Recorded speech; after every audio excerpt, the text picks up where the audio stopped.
নমস্কার দর্শক বন্ধুরা, আমি সুমন আপনাদের সাথে।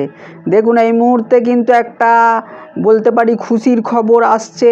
আবার সেটা পরবর্তী ক্ষেত্রে কি হবে সেটাও এখন সঠিকভাবে আপনাদের বলতে পারছি না, কিন্তু এই মুহূর্তে একটা খুশির আপডেট আসছে, যেটা বড় বড় নিউজ চ্যানেল, বড় বড় হিন্দি পত্রিকা থেকে আমি সার্চ করে দেখেছি, সেটা পাওয়া যাচ্ছে।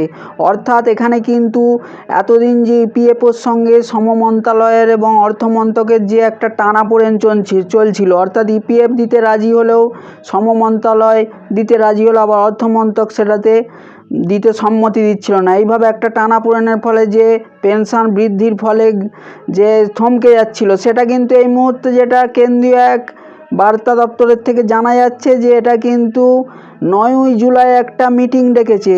অর্থাৎ সংসদে 9ই জুলাই ইপিএফওর আধিকারিকরা থাকবেন, তার সঙ্গে শ্রম মন্ত্রণালয়ের আধিকারিকের সঙ্গে চিফ সেক্রেটারি উপস্থিত থাকবেন এবং অর্থ মন্ত্রণালয়ের আধিকারিকের সঙ্গেও চিফ সেক্রেটারি উপস্থিত থাকবে। এই তিনজনের মিটিং হবে এবং এই মিটিংয়ে ফাইনাল হবে যে কতটা পেনশন বৃদ্ধি করা হবে, তার সঙ্গে ডিএ দেওয়া হবে।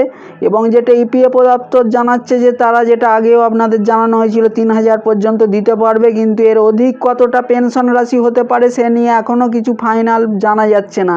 যেটুকু খবর পাচ্ছি আপনাদের জানাবার জন্য, সেই জন্য জানাচ্ছি। হয়তো কিছুটা খুশি খুশি লাগছে, কিন্তু আমাদেরও বিশ্বাস হচ্ছে না যে এটা ইপিএফও দপ্তর, শ্রম মন্ত্রণালয়, অর্থ মন্ত্রণালয় এইভাবে এত সহজে করে ফেলবে। কিন্তু তবুও খবরটা পেলাম, আপনাদের জানাচ্ছি যে এরকম একটা ইঙ্গিত আসছে, যেন একটা আশার আলো জাগছে, একটা খুশি খুশি জাগ ভাবছে।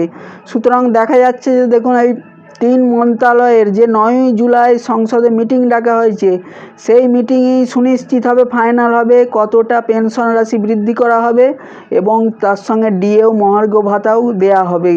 সেই নিয়ে যে ফাইনাল রেজাল্ট, অর্থাৎ ফাইনাল যে মিটিং 9ই জুলাই কিন্তু ডেকেছি ইতিমধ্যেই।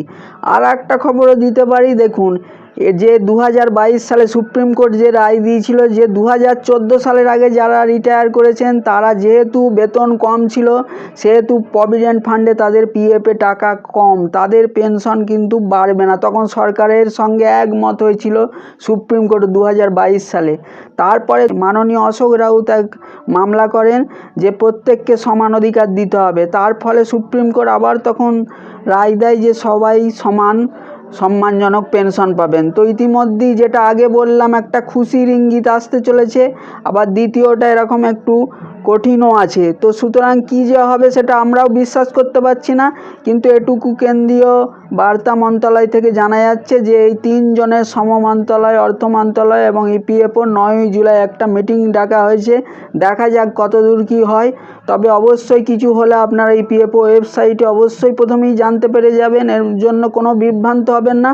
এই খবরটা আমি পেলাম, আপনাদের জানালাম। হয়তো কিছুটা আমাদের মনে হচ্ছে খুশি খুশি আনন্দ, কিন্তু এটা কতটা হবে সেটাই আমাদেরকে লক্ষ্য রাখতে হবে। নমস্কার।